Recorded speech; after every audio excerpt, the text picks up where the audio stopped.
students, myself Ruchi Gupta and welcome to our YouTube channel Edu Guidance. Please like, share and subscribe. चलिए आज बात करते हैं class 11 के टॉपिक इंडिफरेंस सेट और कर्व पे। तो कर्व करने से पहले और सेट के बारे में जानने से पहले कुछ इंपॉर्टेंट बात करते हैं। कंज्यूमर इक्विलिब्रियम क्या होता है? वो सिचुएशन, वो कंडीशन जहां पे मैक्सिमाइज सेटिस्फैक्शन मिलता है किसी भी कंज्यूमर को अपनी इनकम को खर्च करने के बाद अक्रॉस द डिफरेंट गुड्स, यानी अलग अलग गुड्स पे उनके फिक्स प्राइस पे जब कंज्यूमर अपनी इनकम को स्पेंड करता है और जो उसे प्रॉफिट मिलता है, जो उसे सेटिस्फैक्शन लेवल मिलता है, that is called by consumer equilibrium. यहाँ पे मैं बात करूंगी टू सब्स्टिट्यूट कमोडिटी की। सब्स्टिट्यूट कमोडिटी क्या है? वो जो एक दूसरे को रिप्लेस कर सकती है, दोनों में से जिसकी चॉइस की जा सकती है। I can say apple, orange, tea and coffee are substitute goods to each other. तो ऐसी गुड्स जो एक दूसरे को रिप्लेस कर सकती है, उनकी जगह ले सकती है, वो सब्स्टिट्यूट गुड्स कहलाती है। तो अगर दो सब्स्टिट्यूट गुड्स की मैं यहाँ पे बात करूंगी जिसमें कंज्यूमर की जो प्रेफरेंस होगी वो सेम होगी। प्रेफरेंस मींस यूटिलिटी, जो प्रीवियस चैप्टर में पढ़ाया गया था।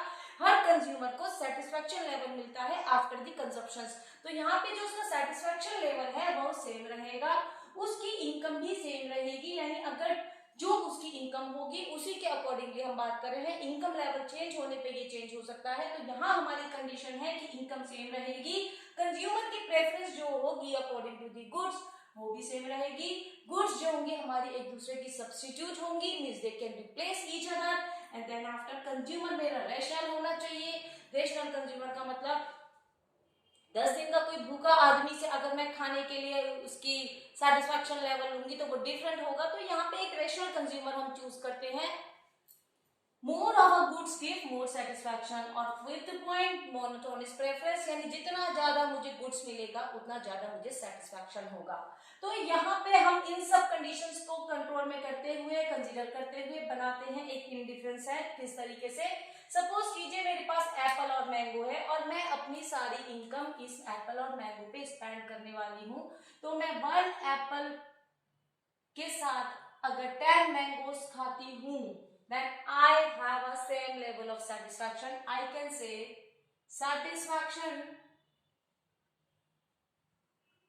of apple plus satisfaction of mangoes is same. Suppose यहाँ पे मैंने 100 लिख दिया तो 100 है। तो यहाँ पे मेरे एप्पल का सेटिस्फैक्शन और 10 मैंगोज का सेटिस्फैक्शन का टोटल 100 है।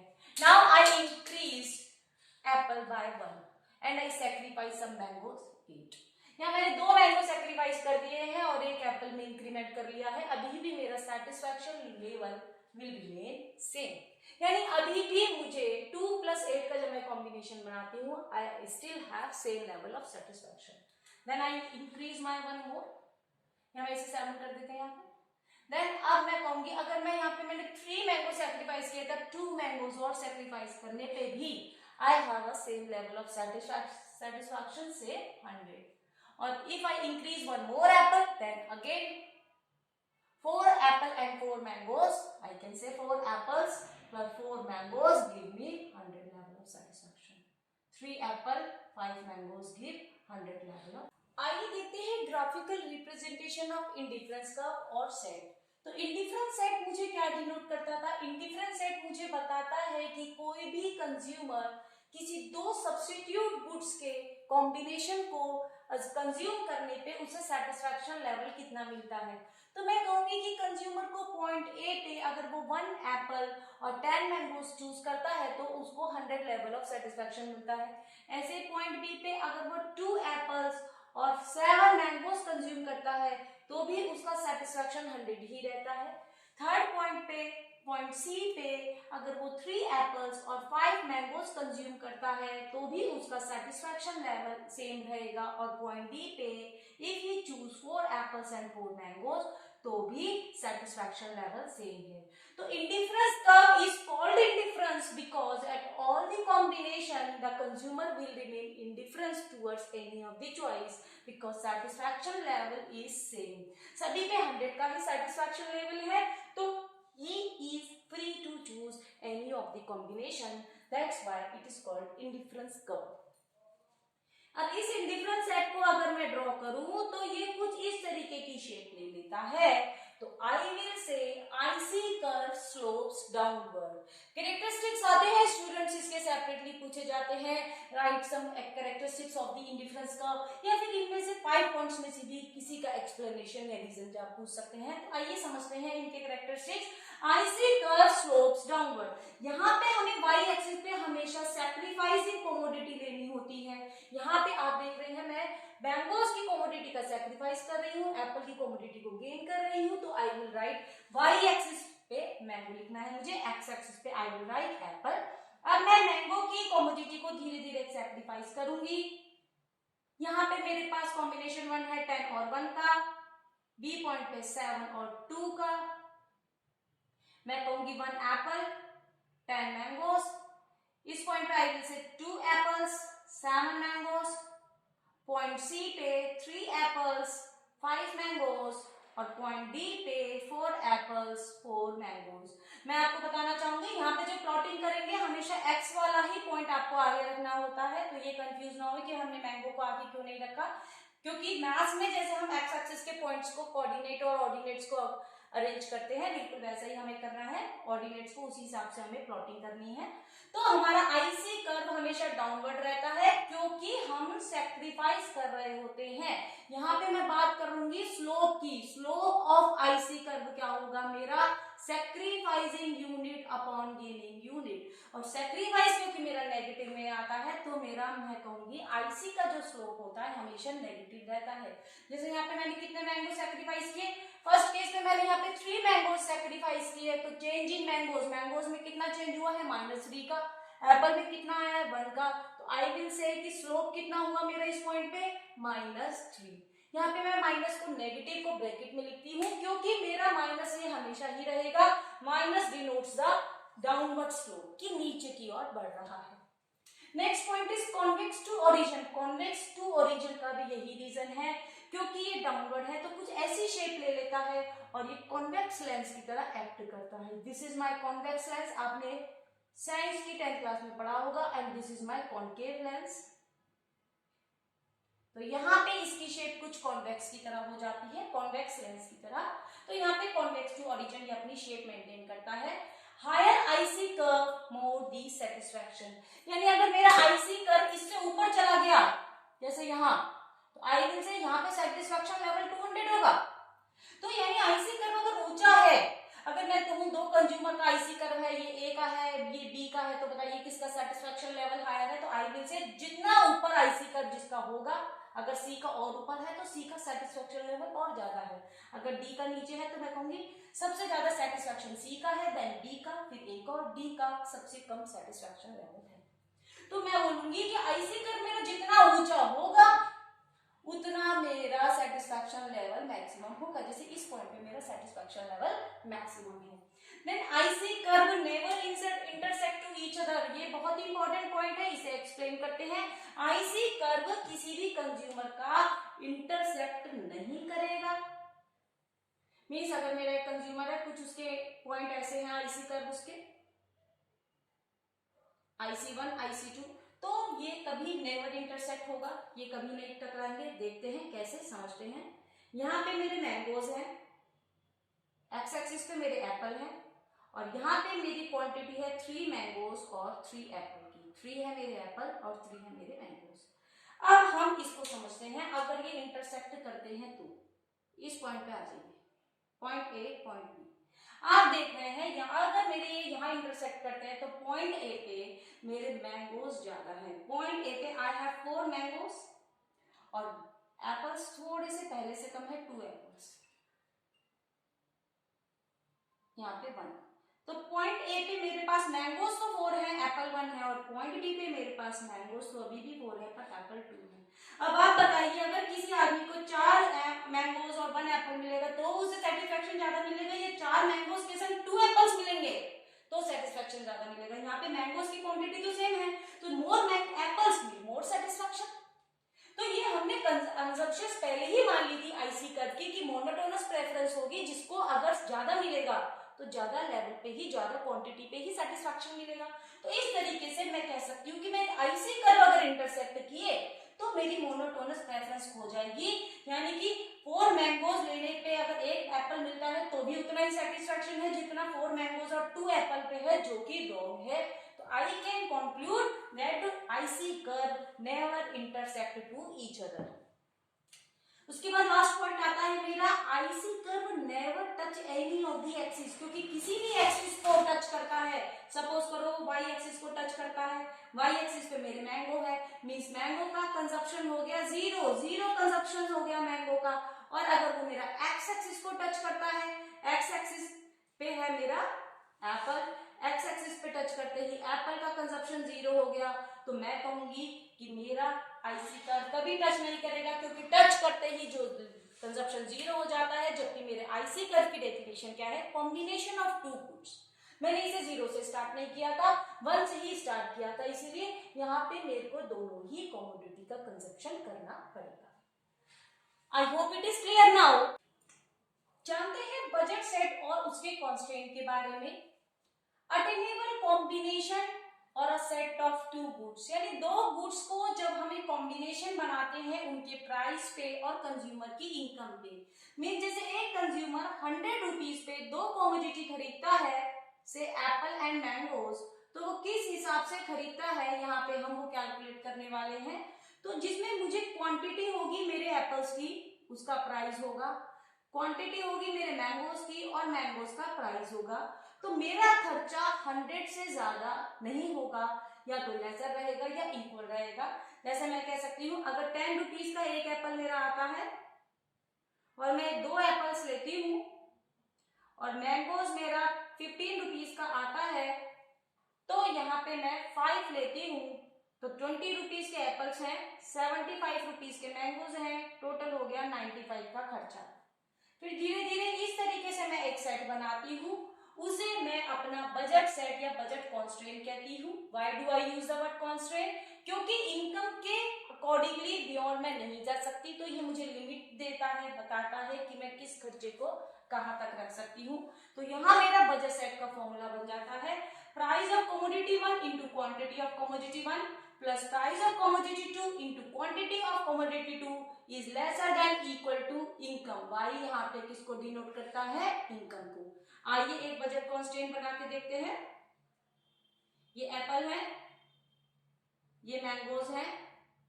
यहाँ पे मैं बता रही हूँ मैंगोज का प्राइस है ₹15, एप्पल का प्राइस है ₹10। तो फर्स्ट ऑप्शन मेरे पास ये होता है कि मैं सारे मैंने 1 एप्पल लिया, तो मेरे पास बचे 90 रुपीज।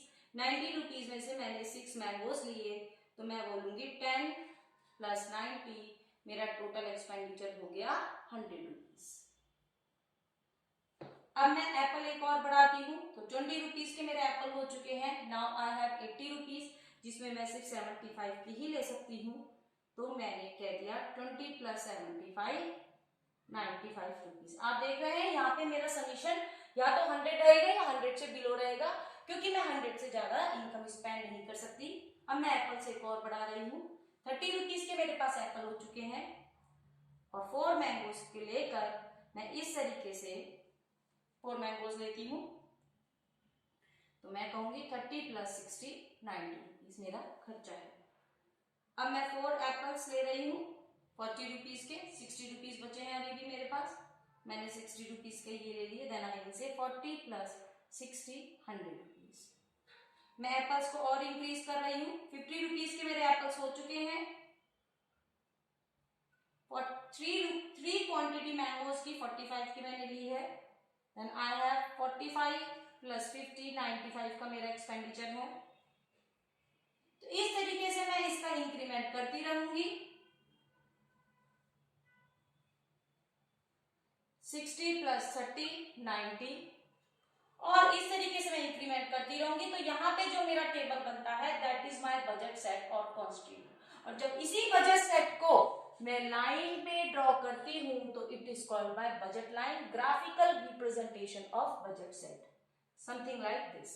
यहाँ पे मेरे एप्पल्स हैं, यहाँ पे मेरी क्वांटिटी है मैंगोज की, और यहाँ पे ये है मेरी बजट लाइन। बजट लाइन मुझे बताती है कि मैं कहाँ कहाँ कितना खर्चा कर सकती हूँ।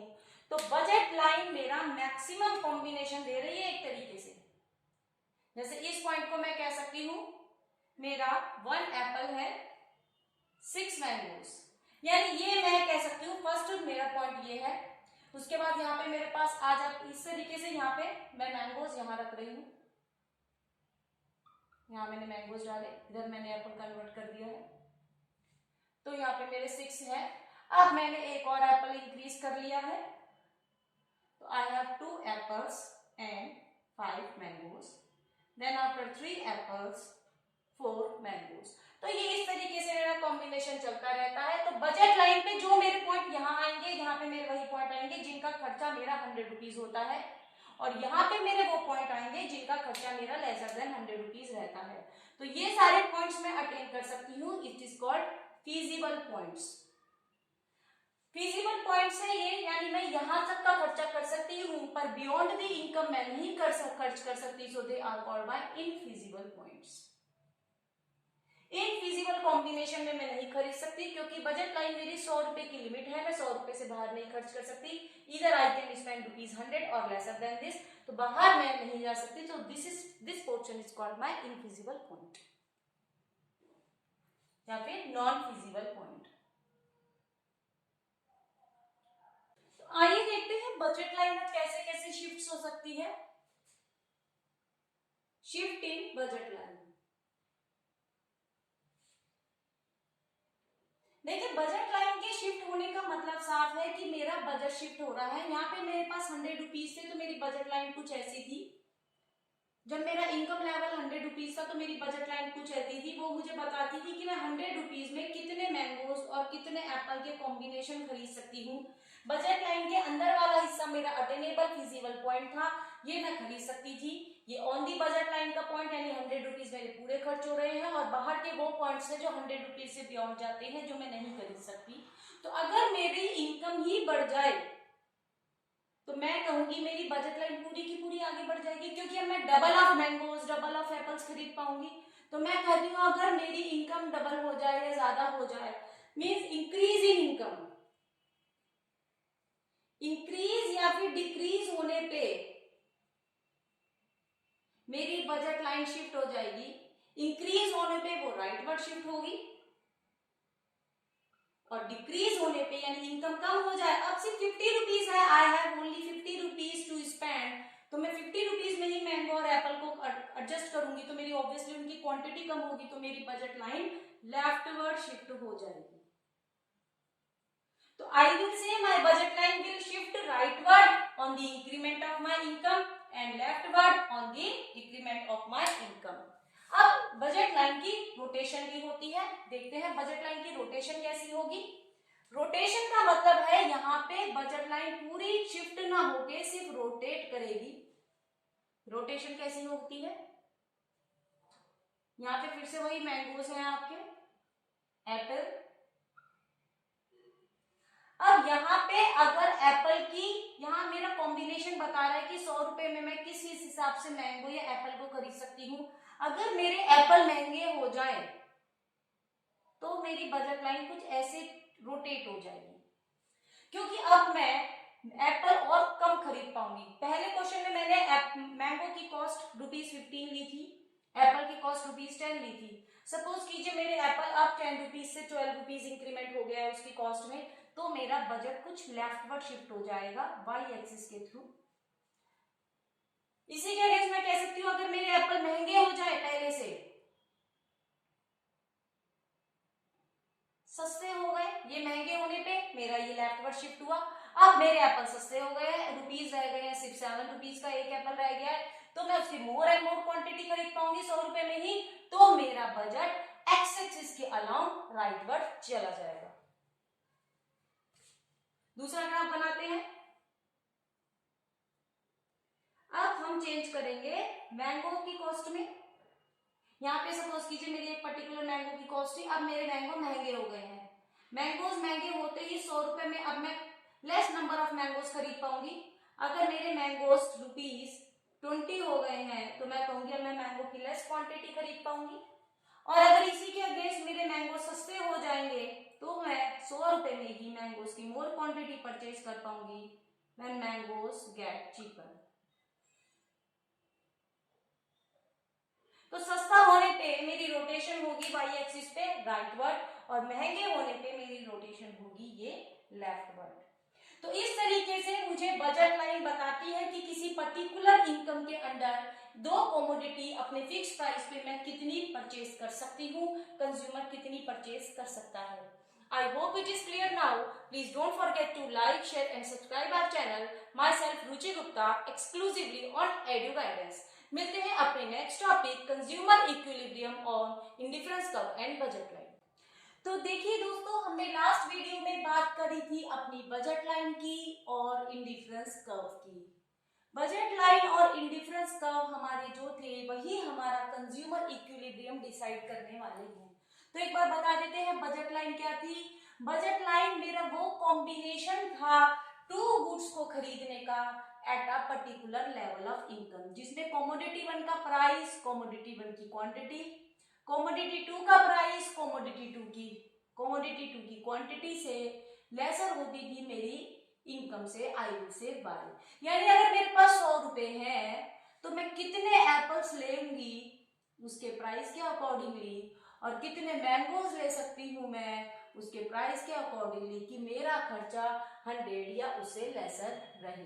तो कुछ इस तरीके से मेरी बजट लाइन बनी थी। बजट लाइन के अंडर बिलो जो प्रोग्राम थे मेरे पॉइंट से वो फीजिबल थे, यानी ये कॉम्बिनेशन मैं खरीद सकती थी 20 रुपए, 30 रुपए, 100, और इस लाइन पे जितने भी मेरे कॉम्बिनेशन है वो 100 रुपए के हैं, यानी मेरे 100 रुपए पूरे खर्च हो रहे हैं। और इसके बाहर के जो कॉम्बिनेशंस हैं दे आर नॉन फीजिबल, क्योंकि उन्हें मैं नहीं खरीद सकती, मेरे पास उसके लिए सफिशिएंट अमाउंट नहीं है। तो मैं कह सकती हूँ मैं अगर 2 एप्पल्स लेती हूँ 20 रुपीज ईच का और 3 मैंगोज लेती हूँ 30 रुपीज ईच का, तो यहाँ पे मेरा 40 प्लस 90 130 रुपीज का खर्चा बैठता है और 130 मेरा आता है नॉन फीजिबल पॉइंट में।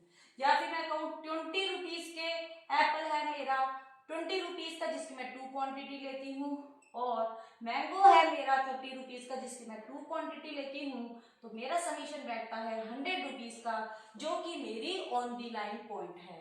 तो मैं बोलूंगी ये कॉम्बिनेशन मेरा ऑन दी लाइन है। इसी के साथ अगर मैं 2 एप्पल्स लेती हूँ 20 रुपीज के और मैं 1 मैंगो लेती हूँ सिर्फ 30 रुपीज का, यहाँ मेरा खर्चा होता है 40 प्लस 30 70 का, यहाँ मेरी सेविंग भी होती है, तो ये मेरा फीजिबल पॉइंट आ जाता है 70 रुपीज का कि मैं 70 रुपीज स्पेंड कर रही हूँ। तो ये कुछ हिसाब से मेरी बजट लाइन थी जो मुझे बताती है कि मैं कहाँ खर्चा कर सकती हूँ, किस कमोडिटी की कितनी क्वांटिटी को आई कैन परचेज। यहाँ वही मेरा आईसी कर्व क्या डिनोट करता था, मेरा आईसी कर्व डिनोट करता था सेटिस्फैक्शन लेवल, कि मुझे कितना सेटिस्फैक्शन मिलता है कॉम्बिनेशन के लिए। यहाँ पे मेरा this is convex to origin, ये मेरा आईसी कर्व था जो मुझे बताता था कि अगर मैं 10 मैंगोज 1 एप्पल और 10 मैंगोज लेती हूँ तो मुझे उतना ही सेटिस्फैक्शन मिलता है जितना मुझे 3 एप्पल और 5 मैंगोज में मिलता है, या फिर जितना मुझे 5 एप्पल और 1 मैंगोज में मिलता है। और यहाँ पे पॉइंट क्या है, मेरा एक तो कॉन्केव, ये जो मेरा आईसी कर्व होगा ये कभी भी इंटरसेक्ट नहीं करेगा मेरी एक्सिस को, क्योंकि एक्सिस को इंटरसेक्ट करने का मतलब है मैं एप्पल या मैंगो में से किसी एक कमोडिटी को कंज्यूम नहीं कर रही हूँ, जबकि आईसी कर्व में नेसेसरी कंडीशन है कि मैं 2 कमोडिटी का कंजप्शन करूंगी और दोनों ही कमोडिटी एक दूसरे के सब्स्टिट्यूट होने चाहिए। तो इन दोनों को मिला के मेरा बनता है कंज्यूमर इक्विलिब्रियम, जो मुझे बताता है कि कंज्यूमर खरीदेगा क्या। देखिए हमने बताया था कि आईसी कर्व मल्टीपल हो सकते हैं और एक दूसरे के पैरेलल हो सकते हैं, कभी भी इंटरसेक्ट नहीं करते। इसकी डिटेल थ्योरी के लिए आप हमारा प्रीवियस वीडियो देख सकते हैं। तो यहाँ पे हम डिस्कस करते हैं एक कंज्यूमर है जिसके 3 आईसी कर्व है, जितना हायर लेवल ऑफ सेटिस्फैक्शन होता है आईसी कर्व मेरा ऊपर उतना ज्यादा चला जाता है। तो मैं कहूंगी कंज्यूमर को सबसे ज्यादा सेटिस्फैक्शन यहाँ मिलता है क्योंकि वो सबसे ज्यादा कंजप्शन यहाँ करता है। पर कंजप्शन तो तभी होगा जब हमारे पास बजट होगा, जब हमारे पास सोर्स ऑफ इनकम होगा। तो यहाँ पे हम बात करेंगे अब बजट लाइन की। यहाँ बजट लाइन एक रोल प्ले करती है। मैंने अपनी बजट लाइन अब ये बना ली, तो मैं कहूंगी वो मेरी बजट लाइन जो मेरे आईसी कर्व को टच कर जाए, आईसी कर्व पे टेंजेंट हो जाए, वही मेरी कंज्यूमर इक्विलिब्रियम का पॉइंट बनेगा। तो आई विल से माय बजट लाइन, अगर मेरी बजट लाइन पैरेलल है या टेंजेंट है मेरी बजट लाइन। टेंजेंट कहते हैं मैथ्स में जब कोई कर्व को लाइन टच करती है तो उसे हम टेंजेंट कहते हैं। तो tangent to my IC curve, अगर आईसी कर्व पे मेरी बजट लाइन टेंजेंट हो जाती है तो वही मेरा point of intersection consumer equilibrium होता है। देखिए यहाँ पे मेरा IC curve marginal rate of substitution से चल रहा था। एमआरएस क्या होता है? मार्जिनल रेट ऑफ सब्स्टिट्यूशन, कि मैं कितने एप्पल की यूनिट्स को गेन करने के लिए कितने मैंगो को सैक्रिफाइस कर रही थी। जबकि मेरी बजट लाइन का स्लोप क्या होता है? Sacrificing unit. सैक्रिफाइस मैं किस कमोडिटी का कर रही हूँ और गेन किस कमोडिटी का कर रही हूँ, जो कि नेगेटिव में होता है। अगर मेरा एमआरएस इक्वल हो जाता है मींस आई विल से slope of IC curve, IC curve का स्लोप अगर इक्वल है स्लोप ऑफ बजट लाइन तो वही मेरा कंज्यूमर इक्विलिब्रियम का पॉइंट हो जाता है। यहाँ पे मेरा कंज्यूमर इक्विलिब्रियम का पॉइंट है ये। यहाँ पे कंज्यूमर इसी का खर्चा करेगा, इसी का कंजप्शन करेगा। तो आइए देखते हैं क्या होगा अगर मेरा MRS marginal rate of substitution greater होगा change slope of budget line पे। ये मेरा स्लोप है बजट लाइन का। अगर एमआरएस मेरा ज्यादा है, मार्जिनल रेट ऑफ सब्स्टिट्यूशन मेरा ज्यादा है, यानी कि ऐसे केस में कंज्यूमर मोर गेन करेगा, यानी मोर अपना कंजप्शंस को और बढ़ाएगा। कंजप्शंस को और बढ़ाते ही उसका एमआरएस फॉल होने लगेगा और जैसे ही वो किसी और कमोडिटी का कंजप्शन बढ़ाएगा वो आईसी कर्व के नीचे की ओर आने लगेगा। क्योंकि आईसी कर्व में जब आप किसी चीज का कंजप्शन बढ़ा रहे हैं तो आप दूसरी कमोडिटी को सैक्रिफाइस करते हैं। यानी मैंगो का कंजप्शन यहाँ पे मुझे बढ़ाना है तो मुझे एप्पल का और सैक्रिफाइस करना पड़ेगा। ये मेरा मैंगो यहाँ पे था और ये मेरा एप्पल है। अगर मुझे एप्पल का कंजप्शन बढ़ाना है तो मुझे मैंगो का सैक्रिफाइस करना पड़ेगा और मैंगो का सैक्रिफाइस करते ही मैं डाउनवर्ड शिफ्ट होने लगूंगी। तो इस तरीके से मैं कहूंगी अगर मेरा एमआरएस ग्रेटर है तो मैं डाउनवर्ड शिफ्ट होने लगूंगी। डाउनवर्ड शिफ्ट होके मैं आईसी करके नीचे की ओर आ जाऊंगी। और अगर मेरा एमआरएस लेसर है, मार्जिनल रेट ऑफ सब्स्टिट्यूट कम है स्लोप के, तो मैं कंजप्शन को मैं वाई एक्सिस के कंजप्शन को बढ़ाऊंगी और मैं अपवर्ड शिफ्ट हो जाऊंगी। तो इस तरीके से यहाँ पे मेरा आईसी कर्व हमेशा एक ही रहेगा। अगर मेरी इनकम बढ़ती है तो बजट लाइन बढ़ती है, तो मेरा सेटिस्फैक्शन रेट बढ़ता है, तो मेरी ये लाइन सारी हट जाएंगी और मेरा आईसी कर्व और बजट लाइन दोनों नई बनेगी। तो मेरा कंज्यूमर का इक्विलिब्रियम भी नया बनेगा। इसी के अगेंस्ट अगर कंज्यूमर की इनकम कम हो जाती है तो उसका सेटिस्फैक्शन, उसका कंजप्शन कम हो जाएगा।